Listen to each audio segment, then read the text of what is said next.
ಮಳೆ ಬೆಳೆಯು ನಾಡೊಳಗೆ ನಿಜ ದೀಪ. ಬಸವನೆ ಸ್ವರ್ಗ ಸೋಪಾನ, ಬಸವನೆ ಸ್ವರ್ಗ ಸೋಪಾನ. ಶ್ರೀ ಬಸವ ಟಿವಿಯ ಸಮಸ್ತ ವೀಕ್ಷಕ ಬಂಧುಗಳಿಗೂ ಶರಣು ಶರಣಾರ್ಥಿ. ಇಂದಿನ ವಿಶೇಷ ಕಾರ್ಯಕ್ರಮ ರೈತ ಮಿತ್ರಕ್ಕೆ ತಮ್ಮೆಲ್ಲರಿಗೂ ಸ್ವಾಗತ ಸುಸ್ವಾಗತ. ನಮ್ಮ ರೈತ ಮಿತ್ರ ವಿಶೇಷ ಕಾರ್ಯಕ್ರಮಕ್ಕೆ ಇಂದು ನಮ್ಮೊಂದಿಗಿರುವ ಶ್ರೀ GS ವಿಠಲ್ರವರಿಗೆ ಕಾರ್ಯಕ್ರಮಕ್ಕೆ ಆದರದ ಸ್ವಾಗತ ಸರ್. ನೀವು ಹೇಳಿದ್ರಿ ಗೊಬ್ಬರಗಳಾಗಿರಬಹುದು, ನಾವೇ ಮನುಷ್ಯರೇ ನಮ್ಗೆ ಬದುಕಕ್ಕೆ ಸುಮ್ಮನೆ ಯಾವುದೋ ಸಿಗುತ್ತೆ ಅಂತ ನಾವು ತಿನ್ನೋಕ್ಕಾಗಲ್ಲ. ನಮ್ಮ ಆರೋಗ್ಯ ನಮ್ಗೆ ಮುಖ್ಯ, ಹಾಗೆ ನಾವು ನಮ್ಮ ಜೊತೆ ಇರೋರು ಕೂಡ ನಮ್ಗೆ ಮುಖ್ಯ ಆಗ್ತಾರೆ. ಅದಕ್ಕಾದರೂ ನಾವು ಒಂದು ಒಳ್ಳೆ ಆಹಾರವನ್ನು ಸೇವಿಸಲೇಬೇಕು.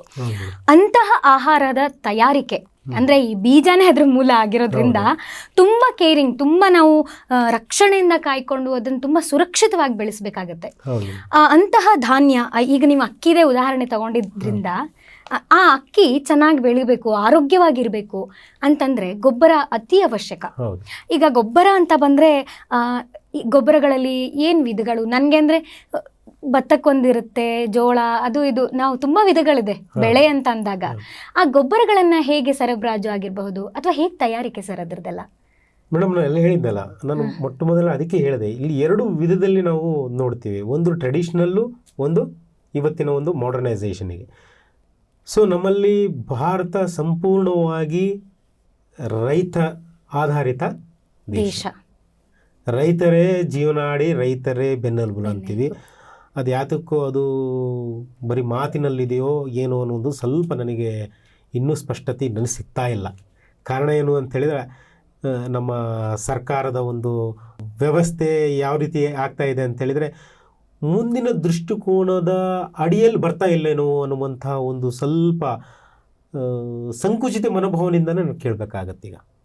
ಸೊ ಈ ಒಂದು, ಯಾಕಂದರೆ ಇಡೀ ನಮ್ಮ ಕರುನಾಡು ಈ ಒಂದು ಕಾರ್ಯಕ್ರಮನ ನೋಡುತ್ತೆ. ಸೊ ಒಂದು ವಿಚಾರಧಾರೆಯಲ್ಲಿ ಅವರಿಗೂ ಕೂಡ ಒಂದು ರೈತಾಪಿ ಜನದಲ್ಲಿ ಇದೆ ಅಳುಕು.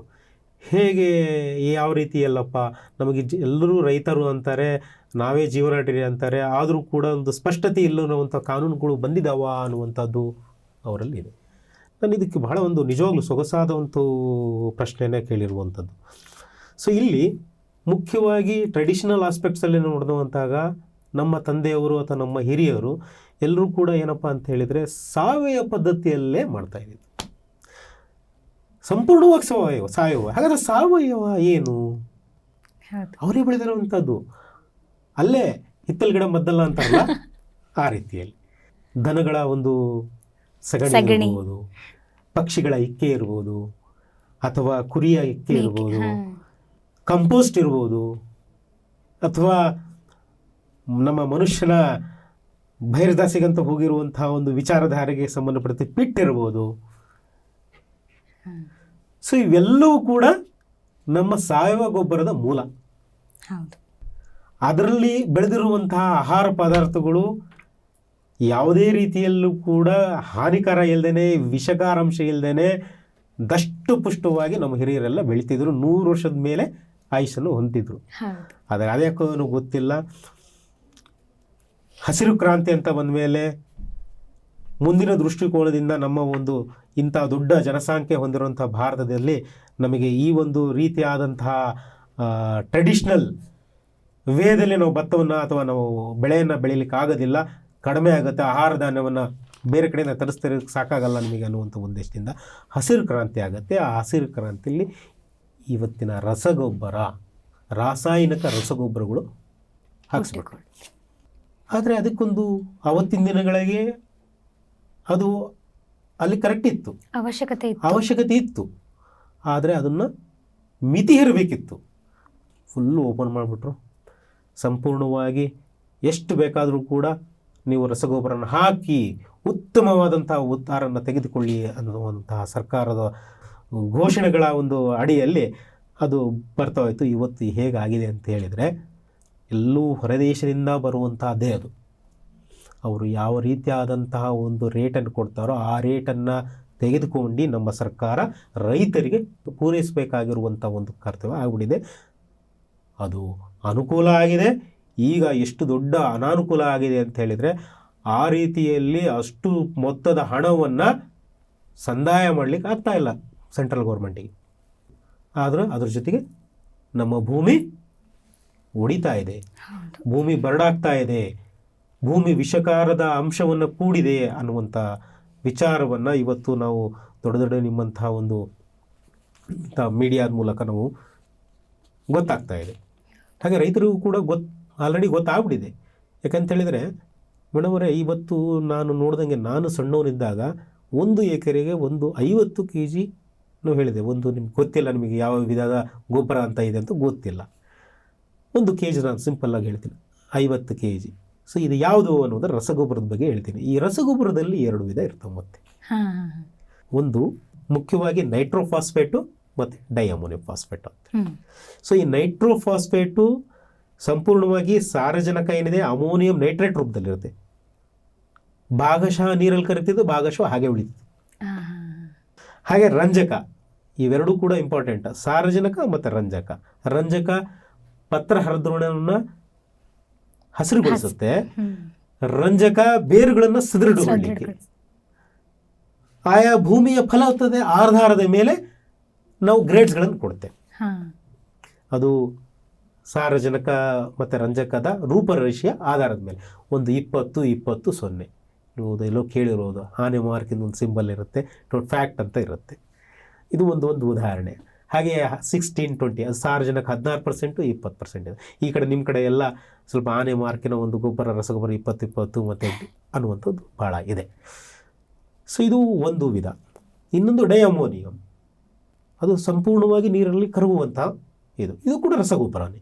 ಯಾವ ರೀತಿಯಾದಂಥ ರಸಗೊಬ್ಬರನ್ನು ಆದರೂ ಕೂಡ ನಮ್ಮಲ್ಲಿ ಕಾರ್ಖಾನೆಗಳು, ನಮ್ಮಲ್ಲೇ ರಾ ಮೆಟೀರಿಯಲ್ ತೆಗೆದುಕೊಂಡು ಉತ್ಪನ್ನ ಮಾಡುವಂಥ ಕಾರ್ಖಾನೆಗಳು ಇಲ್ಲ. ಎಲ್ಲವೂ ಕೂಡ ಹೊರದೇಶದಿಂದ ಆಮದು ಮಾಡ್ಕೊಂಡು ನಾವು ರೈತರಿಗೆ ಸಪ್ಲೈ ಮಾಡಬೇಕಾಗಿದೆ. ಇಲ್ಲಿ ಪ್ರೊಸೆಸಿಂಗ್ ಮಾಡ್ಕೊಂಡು, ಹೇಗೆ ನಮ್ಮ ಒಂದು ಕಾಟನ್ ಬಟ್ಟೆನ ಇಲ್ಲಿಂದ ಬ್ರಿಟನ್ನಿಗೆ ಹೋಗಿ ಅಲ್ಲಿ ಮ್ಯಾಂಚೆಸ್ಟರಲ್ಲಿ ಅಲ್ಲಿ ರೆಡಿಯಾಗಿ ನಮಗೆ ಕಾಟನ್ ಬಟ್ಟೆಗಳನ್ನು ಹಳೆ ದಿನಗಳಲ್ಲಿ ನಮಗೆ ರಿಪ್ಲೇಸ್ ಆಗ್ತಿತ್ತು. ಹಾಗೆ ಈಗ ಏನಾಗಿದೆ ಅಂದರೆ ಅವರ ಒಂದು ಮೂಲ ರಾಸಾಯನಿಕ ರಾ ಮೆಟೀರಿಯಲ್ಸ್ಗಳನ್ನು ನಾವು ಇಲ್ಲಿ ತಗೊಂಬಂದು ಇಲ್ಲಿ ತಯಾರು ಮಾಡ್ಕೊಂಡು ನಾವು ರೈತರಿಗೆ ಕೊಡ್ತೀವಿ. ಎರಡೂ ಕೂಡ ಈ ರೀತಿಯಲ್ಲೇ ಇರುವಂಥದ್ದು. ಸೊ ಹಾಗಾಗಿ ಈ ಒಂದು ರಸಗೊಬ್ಬರಗಳನ್ನು 2 ರೀತಿಯಲ್ಲಿ ಅಂದಾಗ ಎರಡೂ ಕೂಡ ಒಂದೊಂದು ಭೂಮಿಗೆ ಮತ್ತು ಒಂದೊಂದು ಬೆಳೆಗೆ ಅನುಗುಣವಾಗಿ ನಾವು ಸರ್ಕಾರದ ಒಂದು ರೂಪುರೇಷದ ಆಧಾರದ ಮೇಲೆ ಕೊಡ್ತಾ ಬರಬೇಕು. ಆದರೆ ಏನಾಗಿದೆ ಅಂತ ಹೇಳಿದರೆ, ಇವತ್ತಿನ ಒಂದು ಹೇಳಿದ್ನಲ್ಲ, ರಾ ಮೆಟೀರಿಯಲ್ ರೇಟ್ ಜಾಸ್ತಿ ಆಗಿರೋದು, ಅದು ಈ ಒಂದು ಕೊರೋನಾ ಕೋವಿಡ್-19 3 ಪಟ್ಟು ಜಾಸ್ತಿ ಬೆಲೆಗಳು ಏರಿಕೆ. ಆದರೆ ಭತ್ತದ ವಿಚಾರಕ್ಕೆ ಬಂದಾಗ 2010ರಲ್ಲಿ ಇರುವಂತಹ ಭತ್ತದ ಬೆಲೆ ಇವತ್ತು ಕೂಡ ಅದೇ ಇದೆ. 2700 ರೂಪಾಯಿ ಆ ದಿನಗಳ 10 ವರ್ಷದಲ್ಲಿ ಇತ್ತು. ಈಗೂ ಕೂಡ 1800ರಿಂದ 2000 ರೂಪಾಯಿ ಆಗಿದೆ. ಕಡಿಮೆ ಆಗಿದೆ ಹೊರತು ಜಾಸ್ತಿ ಆಗಿಲ್ಲ. ಸೊ ಹಾಗಾದರೆ ಹೇಗೆ?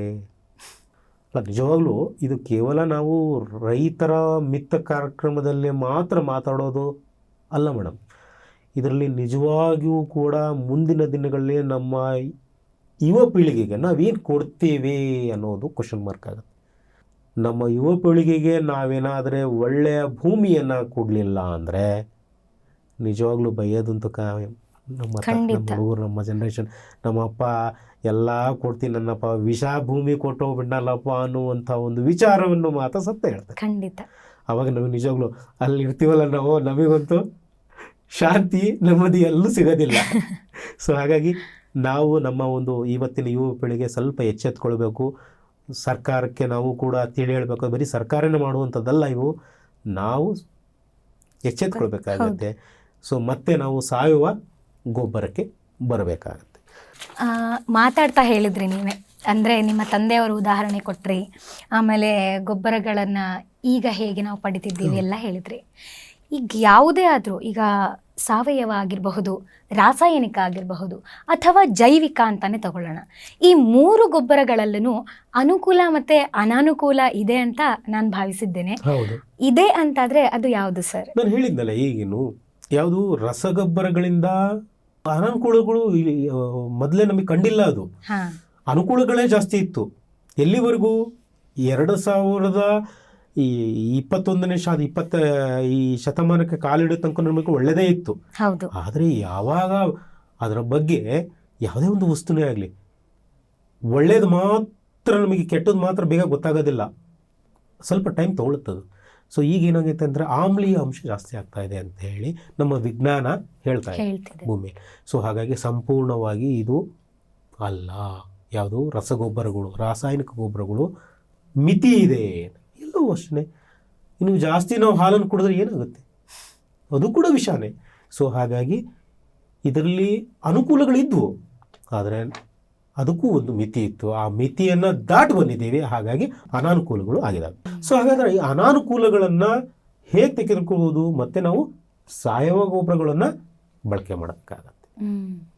ಸೊ ಮುಂದಿನ ಒಂದು ನಾನು ಇದರಲ್ಲಿ ಲಾಸ್ಟಿಗೆ ಅದನ್ನೇ ಬರಬೇಕಂತದ್ದು, ಏನು ಉಪಯೋಗದಲ್ಲಿ ಅದರ ಉಪಾಯ ಯಾವ ರೀತಿಯಲ್ಲಿ ನಾವು ಕಂಡುಕೋಬೇಕು ಅನ್ನೋಂಥದ್ರಲ್ಲಿ ನಮ್ಮ ಸಮಗ್ರ ಕೃಷಿ ಪದ್ಧತಿಯ ಬಗ್ಗೆ ನಾನು ಡಿಸ್ಕಸನ್ನು ಮಾಡ್ತೇನೆ.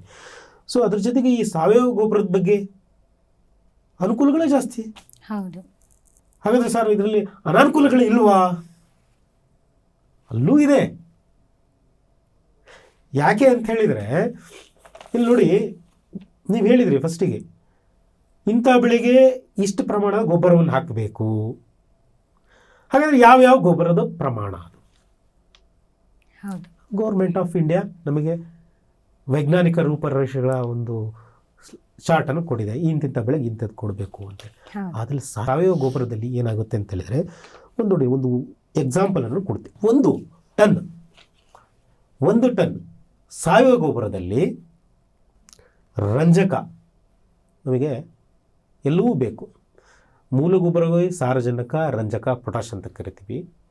ದ್ವಿತೀಯ ಪೋಷಕಾಂಶಗಳಲ್ಲಿ ನಾವು ಕ್ಯಾಲ್ಶಿಯಂ, ಮೆಗ್ನೀಷಿಯಂ ಸಲ್ಫೇಟು, ಸಲ್ಫರ್ ಅಂತ ಕರಿತೇವೆ. ಸೂಕ್ಷ್ಮ ಪೋಷಕಾಂಶಗಳ ಒಂದಕ್ಕೆ ಬಂದಾಗ ಜಿಂಕು.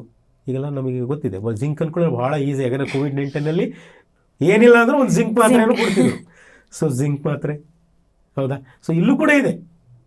ಹೇಗೆ ಮನುಷ್ಯನು ಹಾಗೆ ಎಲ್ಲವೂ ಕೂಡ ಯಾವುದು ಭಿನ್ನವಾಗಿಲ್ಲ, ಖಂಡಿತ ಯಾವುದು ಭಿನ್ನವಾಗಿಲ್ಲ ಮೇಡಮ್. ಇದರಲ್ಲಿ ಜಿಂಕು, ತಾಮ್ರ, ಮತ್ತು ಸತು ಇರ್ಬೋದು, ಮತ್ತು ಕಾಪರಿಗೆ ಸಂಬಂಧಪಟ್ಟಂತೆ ಇರ್ಬೋದು, ಕೋಬಾಲ್ಟು, ಫೆರಸ್ಸು.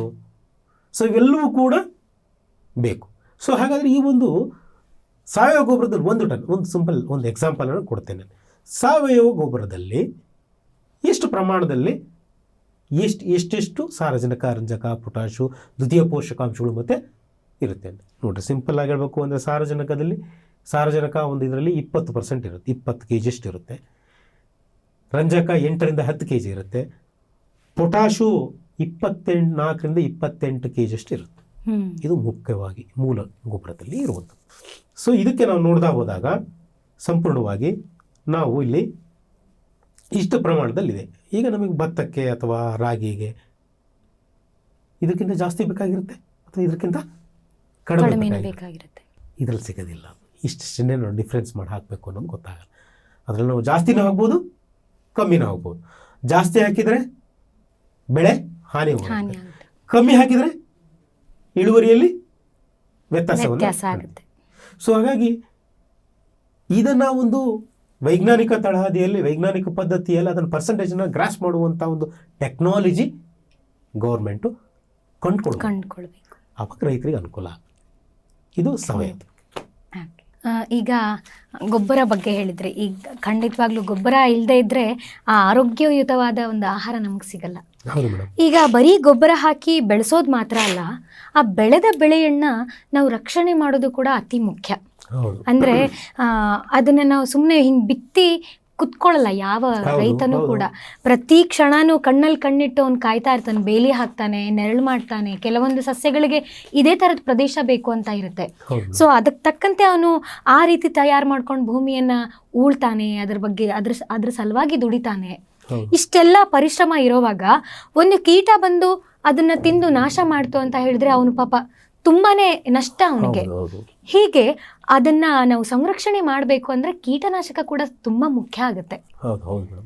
ಈಗ ಹೌದು, ಈ ಕೀಟನಾಶಕ ಆಗಿರಬಹುದು ಅಥವಾ ಪೀಡೆನಾಶಕ, ಇದ್ರ ಬಗ್ಗೆ ಸರ್ ಏನ್ ಹೇಳ್ತೀರಾ? ಮೇಡಮ್, ಇಲ್ಲೂ ಕೂಡ ಅನುಕೂಲಗಳು ಮತ್ತು ಅನಾನುಕೂಲಗಳು ಇದ್ದಾವೆ. ಇದು ಕೂಡ ಹೇಳಿದ್ನಲ್ಲ, ಎಷ್ಟೋ ಸರಿ ನಮಗೆ ನಾಲ್ಕು ರುಚಿನೇ ಹೌದು. ಆಗಿರ್ಬೋದು, ಆದರೂ ಕೂಡ ಅದು ಹಂತದಲ್ಲಷ್ಟೇ, ಒಂದು ಹಂತದಲ್ಲಿ ಅತಿ ಆದ್ರೆ ಅಮೃತನೂ ವಿಷಾನ. ಈಗ ಆಲ್ರೆಡಿ ನಾವು ನಮ್ಮ ಜೀವನ ನೀರಿನ ಒಂದು ಕಣಜಗಳನ್ನು ವಿಷಕಾರ ಅಂಶಗಳಿಂದ ಕೂಡ್ಬಿಟ್ಟಿದೆ. ನೀವು ಇಷ್ಟು ಈ ಬೋರ್ಗಳು ಓಡಿಸಿ ಅದರಲ್ಲಿ ವಿಷಕಾರ ಅಂಶಗಳೇ ನಿಮ್ಗೆ ಸಿಗುವಂಥದ್ದು. ಹೌದು. ಯಾಕಂದರೆ ಅತಿ ಹೆಚ್ಚು ಪರ್ಸೆಂಟೇಜು ನಮ್ಮ ಇರಿಗೇಟೆಡಲ್ಲಿ ಬೆಳೆಸ್ತಾ ಇದ್ದೀವಿ. ನಮಗೆ ನಾವು ಜಾಸ್ತಿ ಬೆಳೆಸ್ತೀವಿ ಅಂತ ತಿಳ್ಕೊಂಡ್ರೆ, ನಿಮ್ಮ ಈ ಕಡೆ ಈ ಸರೌಂಡಿಂಗಲ್ಲಿ ಚಿಲ್ಲಿಗೆ ಬಳಸುವಂಥ ಒಂದು ಕೀಟನಾಶಕಗಳನ್ನು ನೋಡಿಬಿಟ್ರೆ, ನಾವು ಮೆಣಸಿನಕಾಯಿನ ತಿನ್ನಬೇಕು ಬೇಡವೋ, ಟೊಮೊಟೊ ತಿನ್ನಬೇಕು ಬೇಡವೋ ಅನ್ನುವಂಥ ಒಂದು ವಿಚಾರವನ್ನು ನಿಜವಾಗ್ಲೂ ನಮಗೆ ಒಂದು ರೀತಿ ಭಯ ಹುಟ್ಟಿಸುತ್ತೆ. ಯಾಕಂತೇಳಿದ್ರೆ ನಾವೇ ಪರಿಕರಗಳನ್ನು ಕೊಡ್ತೀವಿ, ನಮಗೂ ಒಂದು ರೀತಿ ಹಿಂಸೆ ಆಗುತ್ತೆ, ನಿಜವಾಗ್ಲೂ ಹಿಂಸೆ ಆಗ್ತಾಯಿದೆ. ಸೊ ಅದಾಗೂ ಕೂಡ ನೀವು ಕೇಳಿರುವಂಥ ಒಂದು ಪ್ರಶ್ನೆಗೆ ಇಲ್ಲಿ ಉತ್ತರ ಹೆಂಗಿರುತ್ತೆ ಅಂತೇಳಿದರೆ, ಕೀಟಕ್ಕೆ ಅವಶ್ಯಕತೆ ಇರುವಂತಹ ಪ್ರಮಾಣದಲ್ಲಿ ಮಾತ್ರ ಸಿಂಪಡಣೆ ಮಾಡಬೇಕು. ಪೀಡೆ ಬಂದಿದೆ ಅಂಥೇಳಿ ಅನಾಶಕವಾದಂತಹ ಕೀಟನಾಶಕವನ್ನು ತಂದು ಕೊಡುವಂಥದ್ದು ಇರಬಾರ್ದು.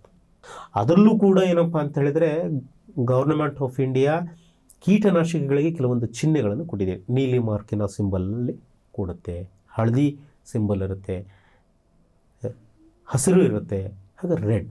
ಇವು 4 ವಿಧದಲ್ಲೂ ಕೂಡ ಒಂದು ಎಷ್ಟು ಪ್ರಮಾಣದಲ್ಲಿ ವಿಷಕಾರ ಅಂಶಗಳು ಹೊಂದಿದೆ, ಸೊ ನೀನು ಎಷ್ಟು ಬಳಕೆ ಮಾಡಬೇಕು, ಸೊ ಯಾವ ರೀತಿಯಲ್ಲಿ ಬಳಕೆ ಮಾಡಬೇಕು, ಯಾವ ಹಂತದಲ್ಲಿ ಬಳಕೆ ಮಾಡಬೇಕು, ಯಾವ ಹಂತದಲ್ಲಿ ಬಳಕೆಯನ್ನು ಮಾಡಬಾರ್ದು ಅನ್ನುವಂಥದ್ದನ್ನು ಅದರಲ್ಲಿ ನೋಟಿಫೈ ಮಾಡಿರ್ತಾರೆ. ಆದರೆ ನಾವು ಹಾಗೆ ಮಾಡ್ತಾ ಇಲ್ಲ. ಫಾರ್ ಎಕ್ಸಾಂಪಲ್ ನಿಮಗೆ ಒಂದು ಹೇಳ್ತೀನಿ, ಎಂಡೋಸಲ್ಫಾನ್ ಬಗ್ಗೆ ನೀವು ಕೇಳಿರ್ಬೋದು. ಎಂಡೋಸಲ್ಫಾನ್ ಫುಲ್ ಮಾರಕ ಆಯಿತು, ಈಗೂ ಕೂಡ ಅದರ ಒಂದು ರೆಸಿಡ್ಯೂಯಲ್ ಎಫೆಕ್ಟು ಈಗೂ ಕೂಡ ಕಾಣ್ತಾ ಇದೆ ನಾವು ಕಾಸರಗೋಡು ಈ ಕಡೆ ಕರಾವಳಿ ಪ್ರದೇಶಗಳಲ್ಲಿ.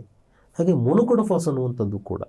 ಸೊ ಮೊನೊಕೊಟೋಫಾಸ್ ಹೇಗಿದೆ ಅಂತ ಹೇಳಿದರೆ, ಕೆಲವೊಬ್ಬರು ನಮ್ಮ ಕಡೆ ಎಲ್ಲ ಮೊದಲೆಲ್ಲ ನನಗೆ ಈಗೂ ಕೂಡ ನನಗೆ ಇದಾಗುತ್ತೆ, ರೋಗನಾಶಕಕ್ಕೂ ಆಗಲಿ ಕೀಟನಾಶಕಕ್ಕೂ ಆಗಲಿ ಮೊನೊಕೊಟೋಫಾಸ್ ಹೊಡೆದ್ರು ಹಣ ಹೋಗ್ಬಿಡ್ತು ಅಂದಿದ್ರು.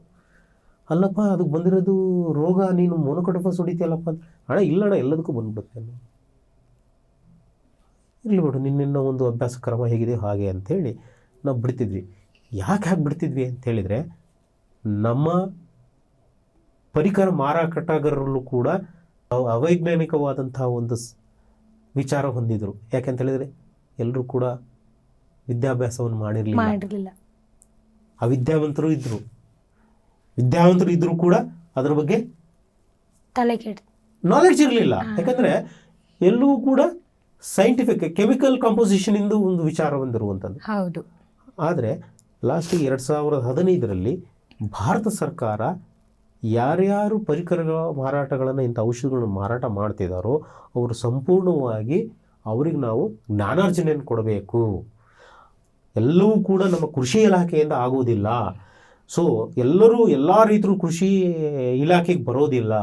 ಹಾಗಾಗಿ ಇವರಿಗೆ ನಾವು ಕೆಮಿಕಲ್ ಕಂಪೋಸಿಷನ್ ಬಗ್ಗೆ, ಕೀಟನಾಶಕ ಯಾವ ರೀತಿ ಇರುತ್ತೆ, ಎಷ್ಟು ಭಾಗಗಳಾಗಿ ಯಾವ ರೀತಿಯಾದ ಕೆಮಿಕಲ್ ಕಂಪೋಸಿಷನ್ ಇರುತ್ತೆ, ಯಾವ ವಿಧದಲ್ಲಿ ಹೊಡಿಸ್ಬೇಕು, ಯಾವ ಪ್ರಮಾಣದಲ್ಲಿ ಹೊಡಿಸ್ಬೇಕು ಅನ್ನುವಂಥದ್ದಕ್ಕೋಸ್ಕರ ಟ್ರೈನಿಂಗ್ ಕೋರ್ಸಸ್ಸನ್ನು ಮಾಡಿದರು. ಸೊ ಅದರಲ್ಲಿ ದೇಸಿ ಕಾರ್ಯಕ್ರಮದ ಅಡಿಯಲ್ಲಿ ಒಂದು ವರ್ಷದ ಕೋರ್ಸಲ್ಲಿ ಎಲ್ಲರೂ ಕೂಡ ಕಂಪಲ್ಸರಿ ಅದನ್ನು ಮಾಡಿದರು. ಸೊ ಅದನ್ನು ಮಾಡಿದಕ್ಕೋಸ್ಕರ ನೀವು ಮಾಡಿದ್ರೆ ಮಾತ್ರ ನಾವು ಲೈಸೆನ್ಸನ್ನು ಕೊಡ್ತೀವಿ, ಲೈಸೆನ್ಸಲ್ಲಿ ರಿನ್ಯೂವಲ್ ಮಾಡ್ತೀವಿ, ಅದರ್ವೈಸ್ ನೀವು ಪರಿಕರಗಳನ್ನು ಮಾರಾಟ ಮಾಡಬೇಡಿ ಅನ್ನುವಂಥ ವಿಚಾರವನ್ನು ಹೇಳಿದರು. ಸೊ ಹಾಗಾಗಿ ನಿಜವಾಗ್ಲೂ ಆ ಒಂದು ಕಾರ್ಯಕ್ರಮದ ಅಡಿಯಲ್ಲಿ ಇವತ್ತು 100% ಪರಿಕರ ಮಾರಾಟಗಾರರು ವೈಜ್ಞಾನಿಕ ವಿಚಾರಧಾರೆಯನ್ನು ಹಿಡ್ಕೊಂಡು ಇವತ್ತು ಕೀಟನಾಶಕಗಳನ್ನು ಮಾರ್ತಾ ಇದ್ದಾರೆ. ಸೊ ಅದು ಒಳ್ಳೆ ದೊಡ್ಡ ಒಂದು ಆಲೋಚನೆ, ಹಾಗೂ ಈ ಆಲೋಚನೆಯಿಂದ ರೈತರಿಗೆ ವರದಾನ ಆಗಿದೆ. ಸೊ ಈಗೆಲ್ಲ ಹೇಗಾಗ್ತಾ ಇದೆ ಅಂತ ಹೇಳಿದರೆ, ಮೊನೊಕೊಟೋಫಾಸ್ ಬಗ್ಗೆ ಹೇಳಿದೆ ನಾನು. ಬೇಡಪ್ಪ ಮೊನೊಕೊಟೋಫಾಸ್ ಹೊಡಿಬಾರ್ದು ಅಣ್ಣ, ಯಾವ ಸ್ಟೇಜಸ್ ಹೂ ಆಡ್ತಾ ಇದ್ದಾಳೆ ಅಣ್ಣ, ಕಾಯಿ ಬಂದುಬಿಟ್ಟಿದೆ ಸುಮ್ಮನೆ ಹೊಡಿತೀನಿ ಅಣ್ಣ ಅಂತ.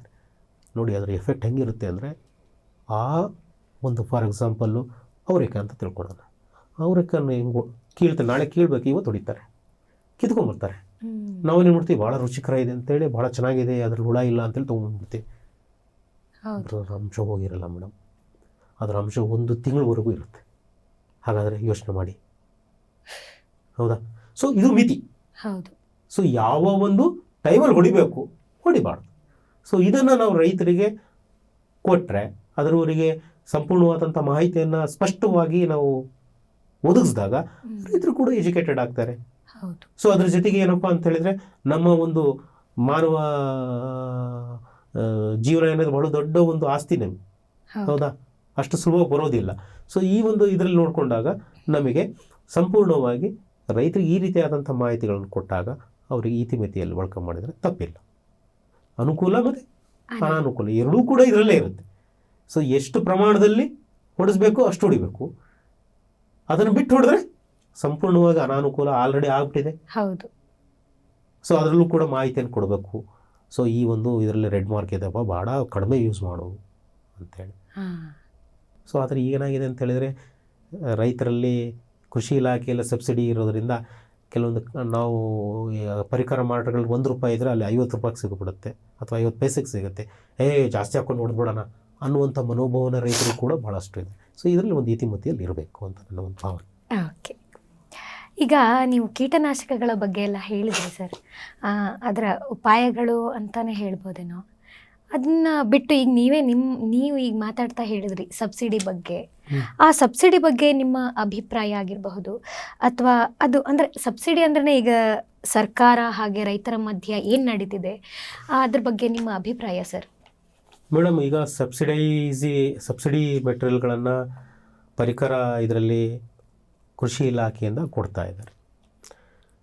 ಸೊ ಅಲ್ಲಿ ಸಾಮಾನ್ಯವಾಗಿ ಮಾರುಕಟ್ಟೆಯಲ್ಲಿ ಒಂದು ₹100 ಇದ್ದರೆ ಆ ಒಂದು ಅದೇ ಔಷಧಿ ಕೃಷಿ ಇಲಾಖೆಯಲ್ಲಿ ಸಣ್ಣ ಹಿಡುವಳಿದಾರರಿಗೆ ಅಂತೇಳಿ ಅದರ ಅರ್ಧ ಬೆಲೆಗೆ ಕೊಡ್ತಾ ಇದ್ದಾರೆ.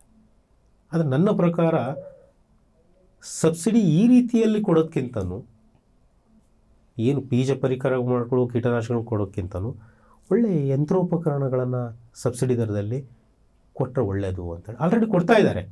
ಆದರೆ ಸಬ್ಸಿಡಿಯನ್ನು ಸ್ವಲ್ಪ ಬದಲಾವಣೆ ಮಾಡಿಕೊಂಡು ಸಣ್ಣ ಸಣ್ಣ ಹಿಡುವಳಿದಾರರಿಗೆ ಇನ್ನೂ ಒಳ್ಳೆ ಅವರಿಗೇ ಆದಂತಹ ಒಂದು ಸಣ್ಣ ಹಾರ್ವೆಸ್ಟಿಂಗ್ ಮಷಿನ್ಸ್ಗಳನ್ನು ಕೊಟ್ಟರೆ ಅವರಿಗೆ ರೈತರು ತಮ್ಮ ಒಂದು ಮನೋಬಲವನ್ನು ಹೆಚ್ಚಿಸ್ಕೊಂಡು, ಈಗಂದರೆ ಇವೆಲ್ಲ ಲೇಬರ್ ಪ್ರಾಬ್ಲಮ್ ಸಿಕ್ಕಾಪಟ್ಟೆ ಲೇಬರ್ ಪ್ರಾಬ್ಲಮ್ ಯಾರೂ ಸಿಗ್ತಾ ಇಲ್ಲ ಮೇಡಮ್.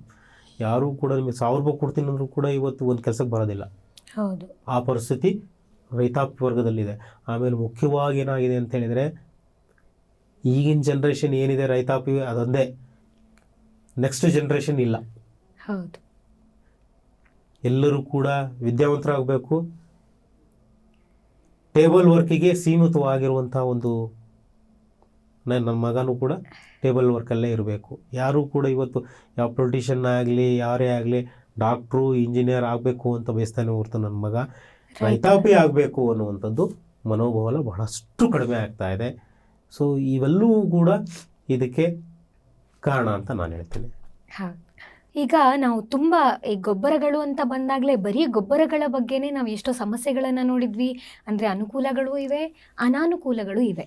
ಇದಕ್ಕೆ ಉಪಾಯಗಳು ಅಥವಾ ಈ ಸಮಸ್ಯೆಗೆ ಪರಿಹಾರ ಅಂದರೆ ಏನು ಸರ್? ಮೇಡಮ್, ನನ್ನ ಒಂದು ದೃಷ್ಟಿಕೋನದಲ್ಲಿ ಒಂದೇ ಒಂದು ಉಪಾಯ ಅಂತ ಹೇಳಿದರೆ, ನಾವು ಅಪ್ಡೇಷನ್ ಆಗಬೇಕು. ಹೇಗೆ ನಾವು ಮೊಬೈಲ್ಸ್ಗಳನ್ನು ಒಂದು ಸಾಫ್ಟ್ವೇರ್ಗಳನ್ನು ಅಪ್ಡೇಟಿಗಂತ ಹೇಳಿ ನಾವು ಡೌನ್ಲೋಡ್ ಮಾಡ್ಕೊಂಡು ಅಪ್ಡೇಟ್ ಅಂತ ಕೊಡ್ತಾ ಇರ್ತೀವಿ, ಡೌನ್ಲೋಡ್ ಮಾಡ್ಕೊಳ್ತೀವೋ ಹಾಗೆ ಕಾಲಕ್ಕೆ ನಾವು ರೈತರನ್ನು ಅಪ್ಡೇಷನನ್ನು ಮಾಡ್ಕೊಳ್ಳಿಕ್ಕೆ ಅನುವನ್ನು ಮಾಡಿಕೊಡ್ಬೇಕು. ಹಾಗೆ ಆಗಬೇಕು. ಸರ್ಕಾರವು ಕೂಡ ಅದಕ್ಕೆ ಸವಲತ್ತನ್ನು ಕೊಡಬೇಕು. ಸರ್ಕಾರ ಅದಕ್ಕೆ ಬೇಕಾಗಿರುವಂಥ ಒಂದು ವ್ಯವಸ್ಥೆಯನ್ನು ಮಾಡಬೇಕಾಗತ್ತೆ.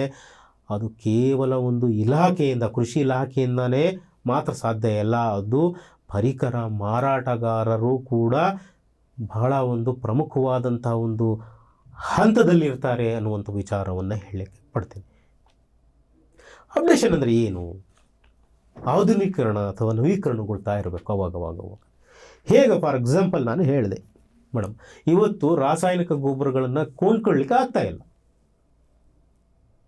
ಹಾಗಾದರೆ ಅದಕ್ಕೆ ಸಬ್ಸ್ಟಿಟ್ಯೂಟ್ ಆಗಿ ಬದಲಾಗಿ ಏನಿದೆ?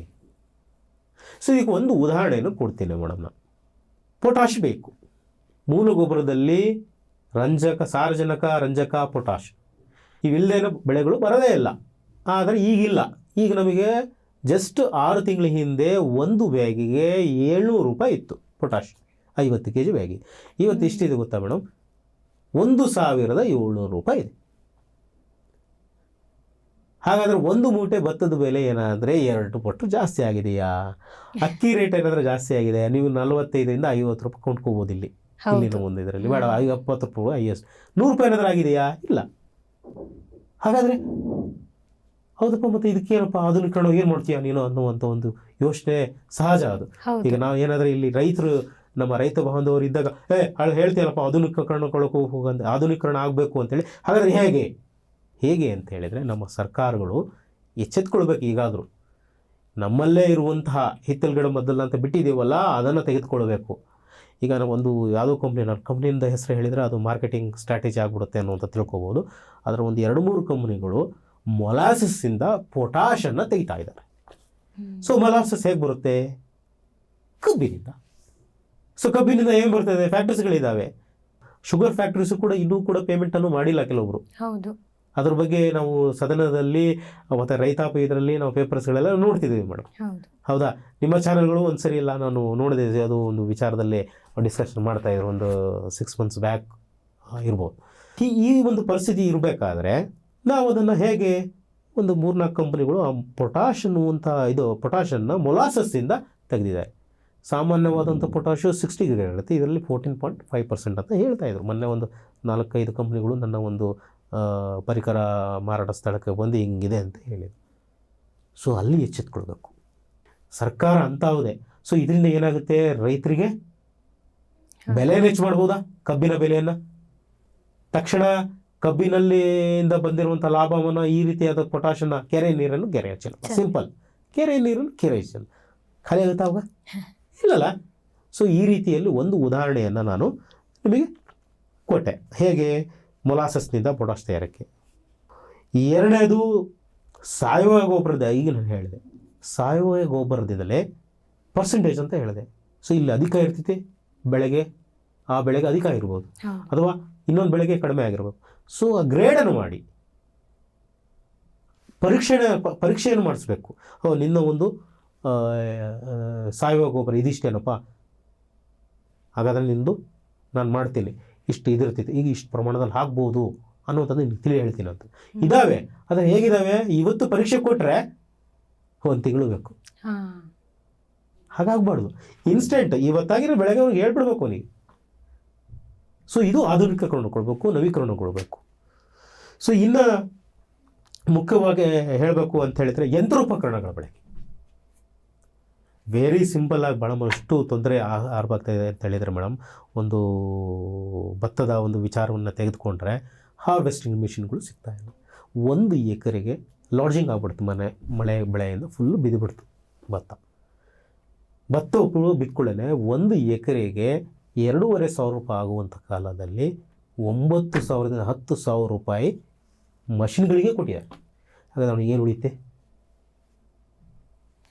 ಸೊ ಹಾಗಾಗಿ ನಾನು ಈ ಮೂಲಕ ಸರ್ಕಾರಕ್ಕೆ, ಕೃಷಿ ಇಲಾಖೆಗೆ ನಾನು ಕೇಳ್ಕೊಳ್ಳೋದೇನಪ್ಪ ಅಂತ ಹೇಳಿದರೆ, ನಮ್ಮ ಭಾರತ ದೇಶ ಸಂಪೂರ್ಣವಾಗಿ ಸಣ್ಣ ಭೂಮಿಯನ್ನು ಹೊಂದಿರುವಂಥ, ಸಣ್ಣ ಹಿಡುವಳಿದಾರರನ್ನು ಹೊಂದಿರುವಂಥದ್ದು.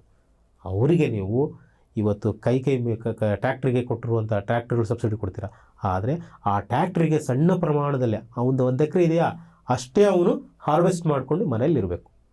ಅಂತಹ ಒಂದು ಯಂತ್ರೋಪಕರಣಗಳನ್ನು ತಯಾರಿಸಿ. ಫಾರ್ಮರ್ಸು ಕೂಡ ಅಷ್ಟೇ ನಾನು ಹೇಳೋದು, ಯಾಕಂದರೆ ಹೊರಗಡೆ ದೇಶದಲ್ಲಿ ಇವತ್ತು ಯೂಟ್ಯೂಬ್ಸ್ಗಳಂತೂ ನೋಡಿದ್ದೀವಿ ನಾವು, ಎಂತೆಂಥ ಒಂದು ಟೆಕ್ನಾಲಜೀಸ್ ಯೂಸ್ ಮಾಡ್ತಾ ಇದ್ದಾರೆ ಅಂತ. ಅದನ್ನು ತೆಗೆದುಕೊಂಡು ಕಾಪಿ ಮಾಡ್ಕೊಂಡು ಆದಷ್ಟು ಅಪ್ಡೇಷನ್ ಆಗಲಿ ಅನ್ನುವಂಥದ್ದನ್ನು ನಾನು ಈ ಮೂಲಕ ಕೇಳ್ಕೊಳ್ತೀನಿ. ಹಾಗೆ ವ್ಯಾಮ್ ಅಂತ ಒಂದು ಆವಾಗಲೇ ಹೇಳಿದೆ ನಾನು. ಸೊ ಹೀಗೆ ಜೈವಿಕ